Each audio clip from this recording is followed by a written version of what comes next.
Connecting.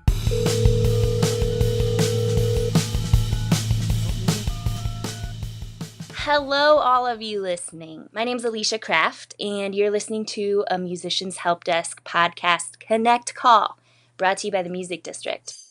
The concept of this podcast is to take an artist with a question and connect them to an expert who can lead them to the answer. We record their conversation, chime in with questions of our own, and hope that we all walk away a bit more knowledgeable than when we sat down. I'm in the Red Room of the Music District here in Fort Collins, Colorado. I'm with co-host Aaron Roberts. Hello. And with Colorado singer-songwriter, indie folk artist Sydney Clapp. Hello. And then on the line talking to us from Austin, Texas, we have Michelle King, owner of Noisy Ghost PR. Hello, Michelle. So Noisy Ghost is an Austin-based independent music publicity company working with artists across all genres under the indie umbrella and tailoring album releases and tour press campaigns for both emerging and established artists and labels. Michelle, Sydney, Aaron.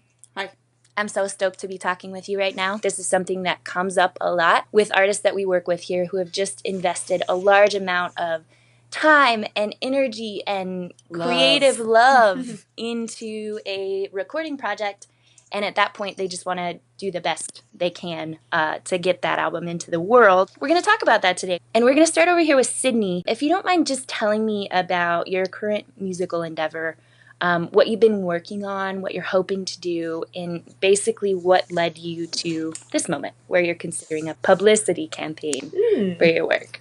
Well, I just finished recording my first EP, my first music really ever, and I had an awesome experience of working with an old professor in a bluegrass ensemble that I was in, and that was really great, and it was like the whole recording process was amazing and magical and all the good stuff, and so I guess that's how it was created in a nutshell, and then after that, I was kind of advised, in different ways, I was advised many different ways to take next steps after recording, and it's all mastered and done, but I was told to shop it around to labels, I was told to not do that, I was told, it was all just really interesting listening to everyone, and then it was kind of cool in the end realizing that, I get to decide exactly how I want to do it and kind of create it all.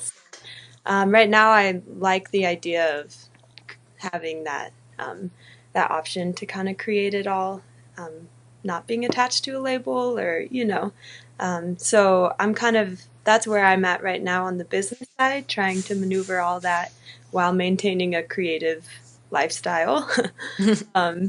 And I think PR firms and a PR campaign is something I definitely want to do, and I'm hoping to release in the spring. So I just have a lot of questions about what that process is even like, since it's my first go-round here. So, and this is Aaron talking, but Sydney, how many songs is on your EP? On your EP? Yeah, it's a 6-song EP, but one of them is like a short interlude. Okay. So, yep. Great, and you have some pretty magical guest players on the EP? Yeah, I was really lucky to have, so my old professor is Greg Garrison, and he plays bass in Leftover Salmon, and it was such an honor to work with him. He's like one of my favorite mentors ever, and he produced it and kind of showed me the ropes of just using all the musical language and so many things that I'm so new to. It's really inspiring to watch someone do that. And then Dave Devine played guitar, and he's like this magical spacey guitar hero. Yeah, he's a virtuoso. Yeah, right? Mm-hmm. He's pretty awesome, and he's just like a giant goofball, which I really appreciate. And then Kevin Matthews played drums. He's based out of Denver. He plays a lot in the jazz scene. And then Eric Deutsch plays keys for Leftover Salmon, and it was awesome to have him come in on it for a day. That was great. And then we had Olivia Shaw on fiddle, Carrie Clifton on cello, Kyle Smith mixed it and engineered it, and I hope I'm not forgetting anyone, but I think those were the players. Great. Yeah. So Michelle, just to get us started, do you want to talk really briefly about about your job, about what you do, maybe just what music PR entails for some of our listeners who've maybe never considered that element of music business? Sure. Yeah, absolutely. And it's a really good question because I'm not even sure that my mom knows exactly what I do. But I mean, essentially, the big picture of a role of a publicist is to create awareness around an album release, a tour, maybe a new single or music video. And we kind of do that by being the middleman, I would say, between an artist and the media. So we maintain relationships with journalists, bloggers, writers, editors, people who do podcasts. And then, we kind of service them with what they need to potentially cover a new release. Or write, a preview of a show if you're going on tour to different markets. So yeah, we just essentially we try to get the word out about whatever you're doing. We also help you organize the materials that publications need to create that coverage. So we help you put together a digital press kit. We write your press releases. Yeah, I think that's kind of the overarching umbrella of like the big picture. Sydney, I'm going to let you dive in at this point. I know that you mentioned that you're planning to release this spring. Yeah, and this spring is a loose idea because I'm trying to gain knowledge of, timeline and how long it takes to do everything. Mm-hmm. So that's probably a good place to start. So I guess that question is like, what are the main things that you think need to be in place before an artist even starts talking to PR firms? Well, the masters of the music obviously would be, the first thing. Before you approach a label or a publicist or a booking agent or anyone like that about your music, you want to present them with the final package. So sending out unmastered tracks or even like demos, I wouldn't recommend. Mm-hmm. So having those final masters back would be kind of the first thing that you want to have in place. A strong current bio is important. New press photos, album art. Those are kind of the basics of what a press kit is going to be consisting of. You'll want to have social media links. Instagram is big right now. Obviously Facebook, Twitter. So getting those profiles up to speed, current, active, is also something that people are going to be looking at. And I'd say those are kind of the baseline things. There's a lot of other conversation and gathering of smaller assets that kind of happens in the campaign prep process. Mm-hmm. But a strong bio, press photos, and album art, along with the music, are kind of the core center of what we would need to consider bringing on an artist and what we would need after bringing on an artist to start building out a digital press kit. Can I ask a quick point of clarity on that in terms of like the strong bio? I know that you work to craft an interesting press release for artists. What should that bio include? So you want to include some history of yourself as a musician. If you've released albums in the past, you could include a little bit of your history of releasing. If it's your first release, really the intro that Sydney just gave talking about her record is what would be like the bones of a cool bio. A little bit of background of yourself as a musician or yourself as a band, and then some specifics about the album. And I think from a publicity standpoint, it's important to think of the bio as what we're giving the press to work from. Essentially everything that a writer is going to need to review your album should be in that bio. It's different than you might want to craft a bio, say, for your website that would be reaching out more to fans and the public. You need a little bit more factual information and information about the album itself that might not be like that appealing to fans or that interesting to fans, but gives writers the necessary information to critique an album. So that bio would go in your digital press kit and it would be included in the press release. And where we come in is making those press releases specific to the asset that we're pushing at that time. So we would kind of tailor each press release to be focused on, say, we're announcing that this album exists and that it'll be out in 3 months. And here's this first single. So we would kind of write like a hype paragraph essentially to kind of focus each press release on a specific asset or specific point of focus, and then the bio would just be included as well. Got it. Say you release 2 singles before releasing the record, and then Mm-hmm. 1 single after, and it all falls into the timeline with working with a PR firm.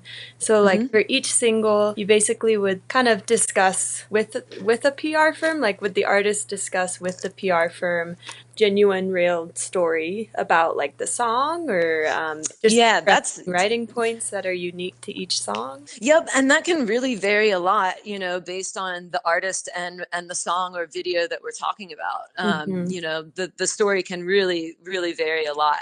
But yeah, getting some thoughts from the artist on the song is definitely something that most publications ask for anyway. To run a premiere of a track, they usually look for a quote from the artist to add some context. So we can kind of use that to give context on in the press release to a wider audience as well.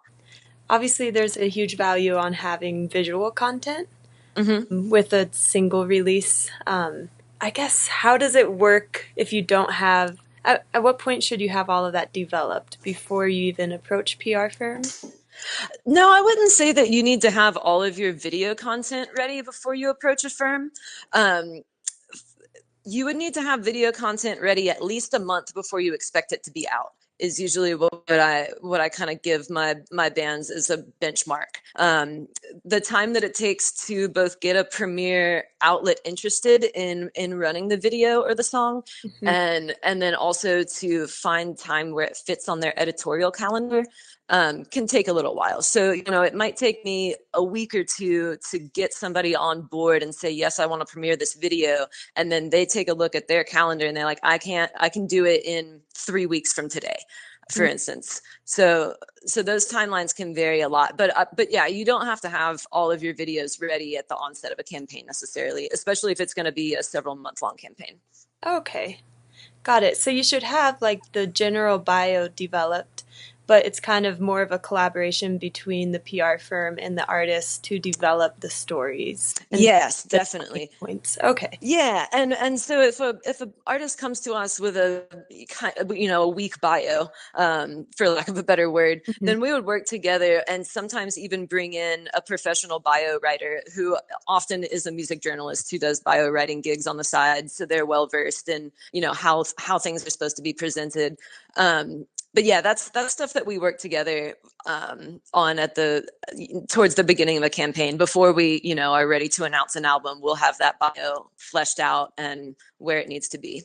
What are some reasons you wouldn't work with an artist? Like if maybe they're just not a good fit for what type of artists you feel most comfortable working with, or any reason really. And then what makes a good fit for both parties so that it's good on both ends? Yeah, that's a good question. So at Noisy Ghost, we don't discriminate based on genre or even how established an artist is. I know that there are several PR firms who focus more on a certain style of music, or they might perhaps be more discriminatory based on social media numbers or whether you've put out an album before. But for us, what it really boils down to is just loving the music. And it's a very personal thing. I work with one other publicist at Noisy Ghost, and her and I have different tastes. And we, take on different projects based on that. So yeah, it really kind of, it's pretty subjective, I guess, because it really comes down to, first of all, do I love this album, and do I want to spend several months working on this album and sending it out to hundreds and thousands of people, saying, I think you should listen to it too. Right. And then also having confidence that we would be able to create an impact on the release. So, maybe it's a record that I personally love, but when I think about the publications and the writers that I have relationships with and the people that are going to be getting my press releases, I have to also consider, do I think I can do well for this album? Do I have the right contacts to get good press for this album? So I guess it's kind of like a 2-factor system for me. Do I love it? And do I think I can make other people love it too?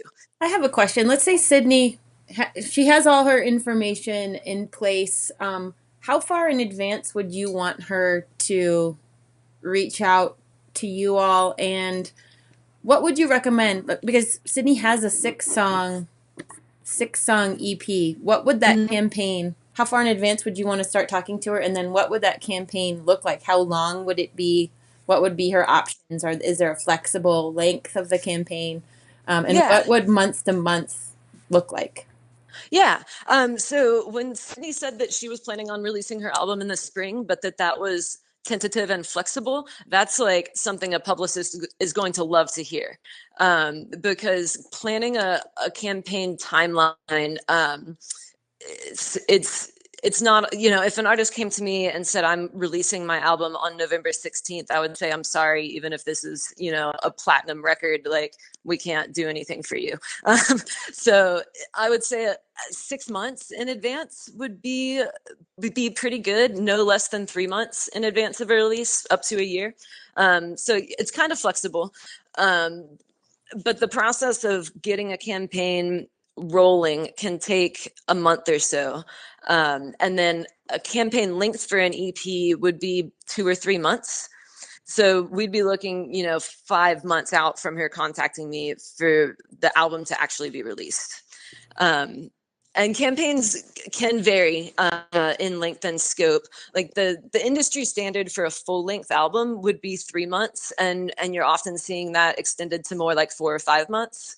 For EPs and shorter releases that take less time for writers to process, you can be successful with 1 or 2 months.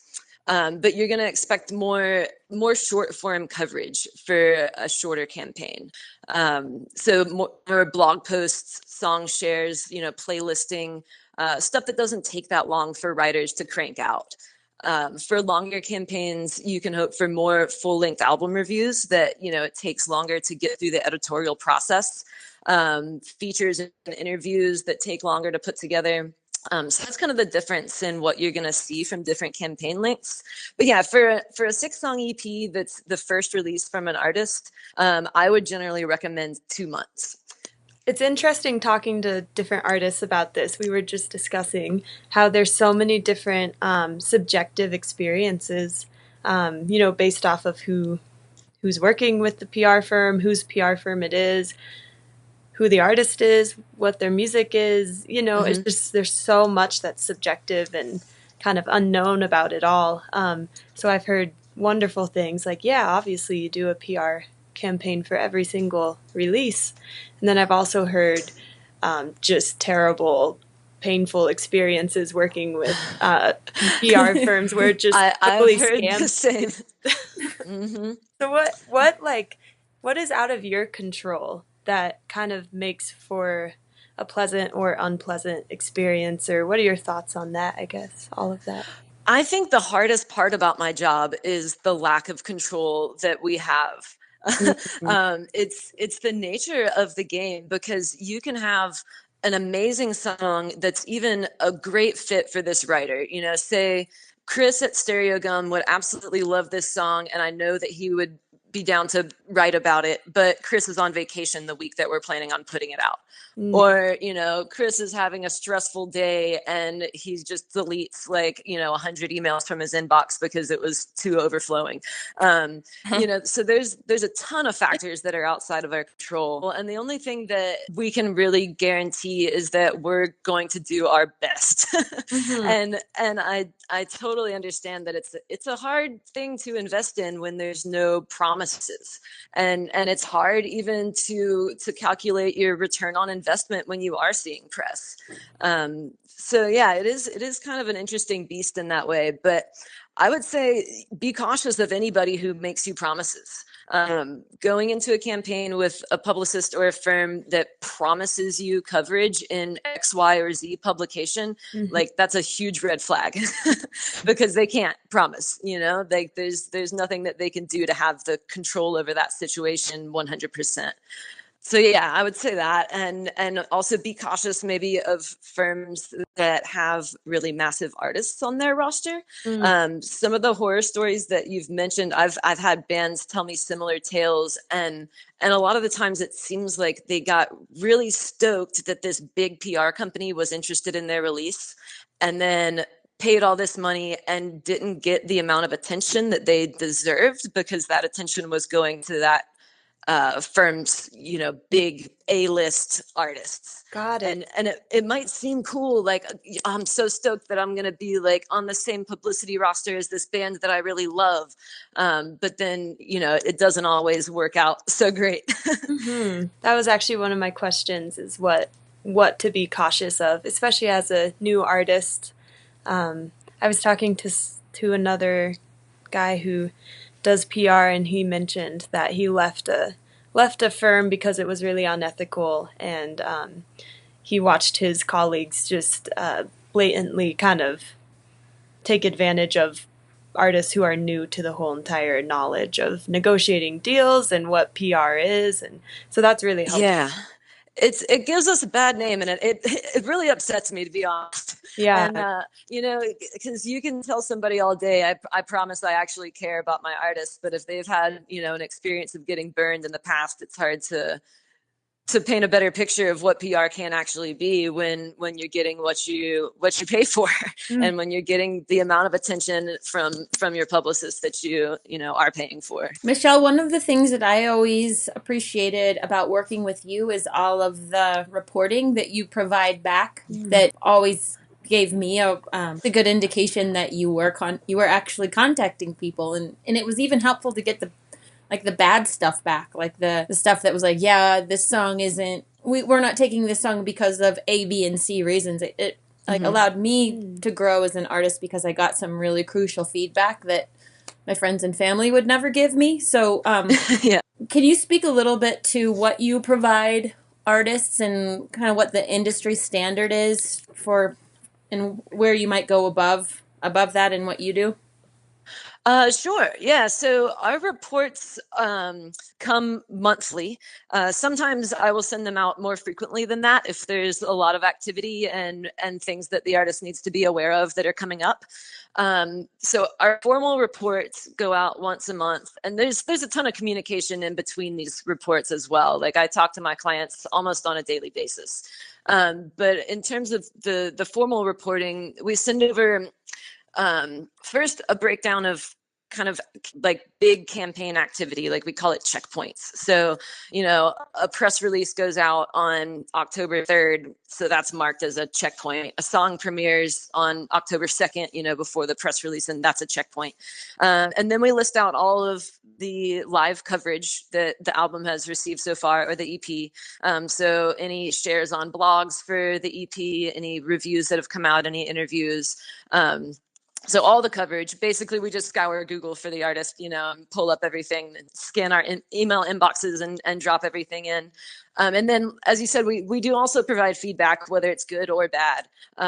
So any feedback we've received on a song or on the album itself, we quote it. We're super transparent with that, and we're not trying to sugarcoat things, because as Erin said, it's not helpful to an artist to just blow smoke.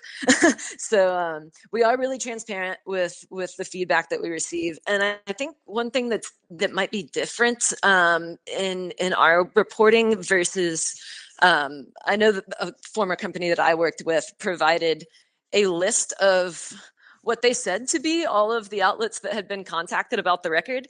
But it actually was more like copy and pasting, like just a list of outlets that everybody wants to see. And and I didn't really find that to be helpful, useful, or a good use of my time.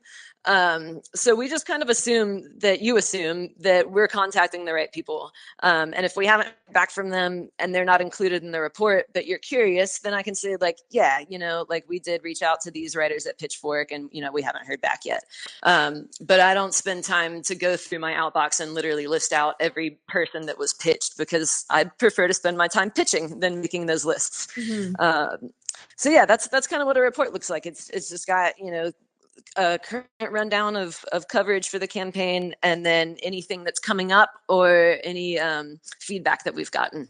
Okay, so we've talked about what to be cautious of. Do you have any advice from your lens, from your perspective, on what to value when you're shopping around trying to find the right PR firm to work with? Like, even from like a just human perspective, like, oh, I get a really good sense about this person that they're honest and yeah, and then tangible, and then also, sorry, Also, is it valuable to ask them, like, if they have certain contacts at certain, what's the word I'm looking Like outlets? Thank you. Yes, absolutely. I think you hit both of those points spot on. So always get on the phone with a potential publicist or anybody that you're going to bring onto your team before you hire them. Make sure that you guys vibe well. I think that's really important. And I like to do the same with, bands that we work with or artists we work with. I want to make sure that like we're on the same page. We're going to have a good working relationship. Like everything feels right. And again, that's obviously super subjective, but when it comes down to more specific stuff, I do think that it's a great idea to ask the questions like, what artists have you worked with that are, within my realm, like within a similar genre, similar level of, establishment, and what have you been able to do for them? Show me some press that you've gotten for somebody that you think would be, something you might be able to do for me. And yeah, if there are specific outlets or publications that you're like, man, I really want to be an American songwriter, like that would be the end all be all for this campaign. Do you have success with them? Like, I think that's totally valid. Yeah. And they should be able to give you a straightforward answer. Like, yeah, here's the last time I got a band in American Songwriter. There's a link to the review right here, or yeah, I talk with, the editor's name is Kane. I talk with Kane, every now and then. It's been a while since we worked together on an actual article, but we have his information. We can get him the album. So that they should be able to be straightforward with you about, what you can expect and what they can do for you. So it's my first release, and I'm really curious and trying this and working with a PR firm and, going that route. I'm also really interested in making sure that I get to work with some local folks as well. That's, so is there a difference between reaching out to local spots and more national? I think any campaign should include both. Okay. We work really closely with a lot of Austin press because we're based here. So we see those people out at shows. And again, we're based here, so we work with a lot of bands that are based here. So local press, but I mean, it should be a part of any campaign. You're Denver based, so Denver press should absolutely be a priority for any publicist that you work with. Whether it's a Denver based publicist or a national publicist, it only makes sense to make sure that your hometown media is aware of the release. I feel like if you have those contacts though yourself, that it doesn't hurt to reach out. Right. Also. Okay. Yeah, as long as you're keeping your publicist in the loop with that. And that's something that we also discuss at the onset of any campaign is like, okay, so which publications have covered you in the past? Do you have friends that write at music blogs? Like, do you personally know the person who edits said publication in your local town, just to make sure that there aren't wires being crossed, because we look real silly if we reach out to an editor at a local magazine and they're like, yeah, I'm friends with Sydney. Like, we already talked about this. I'm going to be reviewing the record. And then I'm like, oh, dope, Yeah. So yeah, as long as you're keeping your publicist in the loop with anybody that you're reaching out to personally, I totally support capitalizing on personal relationships. And sometimes journalists love to work with artists directly. It makes it a more personal experience for them. Okay, so say you work with a PR firm and it's really great and you get, all the write-ups you could have ever dreamed of, or even ones that you couldn't have dreamed of, and they were just awesome, just nice. It was just successful. What is something that is good for artists to have in line for anything that could come from that? So, for example, I was talking to Kyle here, and he mentioned, when I first asked him about PR campaigns, he mentioned, yeah, they're really great, but if you have your ducks in a row for what happens afterwards, if there is anything that happens, like, for example, being ready to go on tour, all of those things. Do you have any thoughts on that? Yeah, touring is a huge one. So you've already got that figured out. Yeah, going on tour is the best way to stay active after a campaign. it's releasing new video content can also be a way to kind of extend the conversation about your record past its release date. But I would say touring is the absolute best thing that you can do. And in that same vein, leveraging the publicity that you get on an album or EP release can be really helpful in booking better shows or even attracting a booking agent. So when you're reaching out to talent buyers or venues or, you know, a potential booking agent, showing them like all this press that you got from your album release helps both for them to see like, okay, this artist is actually active, you know, they're doing stuff, they're moving and shaking, people are hearing about this record, and you know, just lends some credibility to you and your release to be able to point to publications that people have heard of that are writing about your music, and, you know, showing them streaming numbers on your tracks that have been playlisted here, there, and everywhere. So all of that, you know, looks impressive when you're starting to plan a tour. Is having two, like, okay, I've seen some releases that are really wonderful and great, and they've worked with PR firms, and it was lovely, and they were getting tons of write-ups. Is that almost in a way counterproductive to have so like an overwhelming amount of write-ups during a release? I would say the more the better, but qualify that by saying that we don't like to put out too much too frequently, in terms of like how many songs we release and how far apart we release them. Because that's when you can kind of run into territory of drowning yourself out, or the territory of me bugging bloggers like way too much, and then they're like, screw this, I don't want to listen to this EP, she's emailed me about 3 different songs within the past 2 weeks.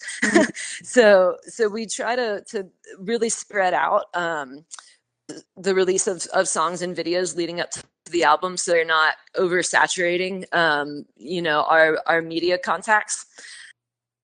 But, you know, if 20 blogs want to write about one of the songs that we put out, like, heck yeah, the more the better. I'm all for it. Got it. Michelle, are most of your campaigns these days focused on blogs? We reach out to all forms of, you know, new and traditional media. So there's obviously not a ton of print publications left, especially not national ones. But, you know, we do reach out to them. Like, we work with New Noise magazine regularly, and they're still in print. So, you know, print's not completely dead. The blog world is strong and well, for sure. There are new ones popping up every single day. So that's a landscape that has to be kind of constantly combed over to make sure that we have the most up-to-date and the most well-read blogs, you know, as our priorities. But we also have had to embrace playlist culture in the recent years. So we pitch Spotify playlists, and even, you know, like SoundCloud channels and YouTube channels that kind of repost tracks. You know, that's not something that we don't look at. But yeah, I mean, are you still doing radio? We don't do radio PR in a traditional sense. Like, we don't send out albums for ads to music directors. What we do is work with radio stations that have a blog presence. So for example, like NPR affiliates like KEXP or KCRW or our local station KUT, all have well-read blogs. So we do pitch for coverage there. And then if an artist is touring, then we pitch radio for things like ticket giveaways or on-air interviews or live sessions. So radio is not, we don't pitch for rotation, I guess, if that makes sense. Yeah. But anything promotional surrounding a radio station, any kind of publicity opportunities that they have outside of just airplay, we do pitch that. But radio PR is kind of a separate thing in and of itself. So there are firms that offer both press and radio campaigns, but we aren't one of them. Right. I like the fact that you're really personally invested in the music that you pitch. So, you know, obviously it comes down to having really good music. But is there something that's kind of integral in a story, or say when you're talking about Sydney and she has all of these fantastic players who contributed to her record, are there certain like elements of the press release or the story that generally lend success to certain campaigns? The story is definitely an important part. It's kind of what sets you apart. So, which can be extremely hard, right? Because every band has a story. But yeah, it is important to craft that to kind of. We work with an artist around the same time that we're building out a biography to kind of dig in and figure out what makes this release special. What makes you special as an artist? What makes this album special? So yeah, that's all really important stuff to get into before, any announcements have been made about an album's existence. I'm a little bit curious too about, and this is something that we kind of talked about with Sydney, but when you are structuring a campaign, do you have artists come to you and say, I have X budget for this PR campaign, and then you tailor the campaign based around the budget? Or do you have certain services that you provide within like a fee structure? Yeah, so yes and no, I would say. We bill monthly, and our rates are pretty standard. I am not the type of person that fits well with doing a half. Can I cuss? Yeah. I don't like to do a half-ass job.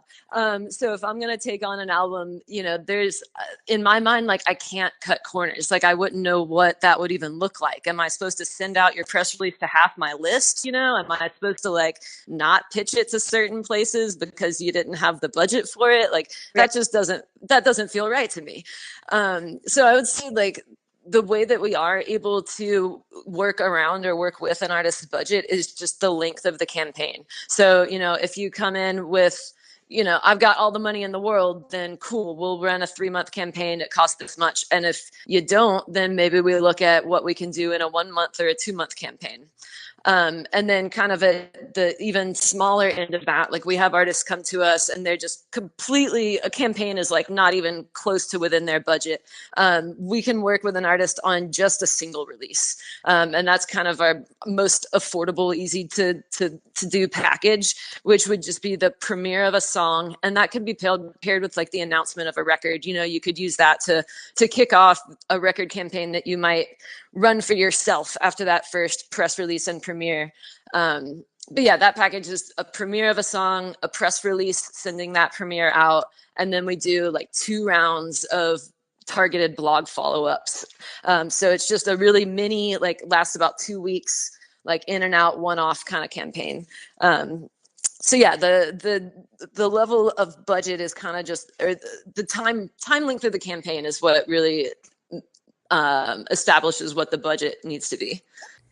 I guess we do a lot of talking with artists here about like when is the right time to start building your team, and like when is the right time to really optimize the services of other people, and so obviously I guess this varies per artist and per release, but when do you think it's like prime time for an artist or a band to seek some help with PR? Yeah, I mean, just when you're prepping an album release. So you go into the studio and send your new record out to be mastered, and you've got this beautiful shiny record back. That's when you want to start building your team. And I think my biggest piece of advice for any artist would be don't rush that process. Don't expect that your album is going to be out a couple weeks after you've completed it. Putting together your team and taking your time to make sure that you've got a good plan for the release and that everybody's on board and on the same page. It can take some time, but it's so worth it in the end to do a proper release for your album instead of just rushing the release. So yeah, once you've got that album, if you're in need of a manager, that might be the first person to bring on board, because a manager's role is essentially to get the rest of the team together. If management's not something that you want, you can shop to labels, or like you're doing, maybe you want to do a self-release, shop to publicists. So it's, you can really do whatever you want with who you want on your team, like which roles you want filled and which roles you think that you can handle on your own. But yeah, I would start that process just once your album's ready. And do you see artists that are more established in their careers, do you think that their PR campaigns take them farther, or somebody that's kind of newly emergent do you see there being more value for one than the other, or just a difference? That's interesting. Yeah, I mean, I think that your first record is a really important introduction to both the music journalism world and to potential fans. So for a new artist, press is really important because how else are people going to know that you've got an album? With bigger artists that already have a fan base, they might be able to just send out a newsletter to their fans and say, hey, we've got a new album, and then like the floodgates open. It's also easier for artists to like established artists aren't doing premieres as much anymore is something that I've really noticed in kind of the journalism culture, which is it's still a thing that newer artists benefit more from. A premiere being, you know, essentially the first time a song is released. Um, and more established artists kind of don't have to do that because their team can send out a press release and every outlet is going to pick up on it and post it anyway. Whereas a more emerging artist would plan to partner with a publication and say, all right, I'm going to scratch your back, you scratch mine, you get to put this song out first. So all the fans that I do have are going to go to your site first to check it out.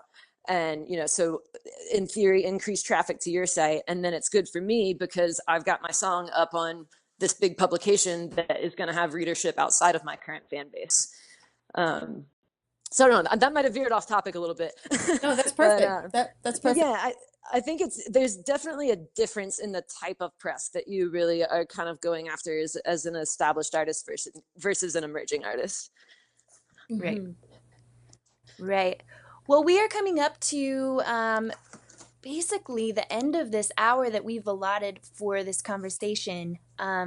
Sydney, do you feel good? Do you have any final questions, comments? Actually, I do have one final question because I just thought of it, and we may have touched on some of this already, but the last thing you just said about there's a difference between what type of press firm you should go for depending on where you're at as an artist. So could you just elaborate on that real quick? Sure. Which are you asking what type of firm you're looking for? Like as a new artist, what are you looking for in a PR company? I guess I just want to clarify, like for a new artist, you'd probably want to make sure that the artists there are kind of where you're at, or kind of going back to the thing where there aren't any major artists, it'll actually benefit you, that type of thing. Like how do you make sure you're in the right spot? I think that exactly what you said is really wise to kind of take a look at their current roster of artists and see where you think you fall in that spectrum. And, you know, that's not to say if there's some big artists on a PR company's label that they wouldn't be a good fit for you and that you wouldn't get any attention with them. But, you know, if every artist on their roster is, you know, a major recording artist, then it might not be the best fit for a brand new artist. So yeah, looking at who they're working with and what kind of press they're getting for those artists, I think is important. Go take a look at their roster and then Google some of the bands that are on that roster and see who's talking about them and, you know, where and if they're getting press. And look at their, you know, social media stats and see like, holy crap, they have, you know, 200,000 Twitter fans or they have 100, you know, and kind of see where you fit within who they're currently working with. And, you know, that should give you a pretty good idea if that's a good fit for you. Okay. Got it. Cool. Thank you, Michelle. Michelle, you've been so amazing. You're the very... Yeah, it's great talking with you guys. I appreciate the conversation. All right, that brings us to the close of another Musicians Help Desk Connect call. I'm your host, Alicia. Props to our co-host, Aaron Roberts, our amazing audio tech, Shane Zweigart, and participants for this call, Sydney Clapp and Michelle King. For more information about Michelle's PR company, visit www.noisyghostpr.com. And to see Sydney live in advance of her album release, check out her Facebook with the handle at Sydney, Sydney, Clapp Music. For more information about the Music District and all the excitement going on our campus, check out www.themusicdistrict.org. And if you dig the podcasts, please subscribe. We'll catch you next time at the Musicians Help Desk.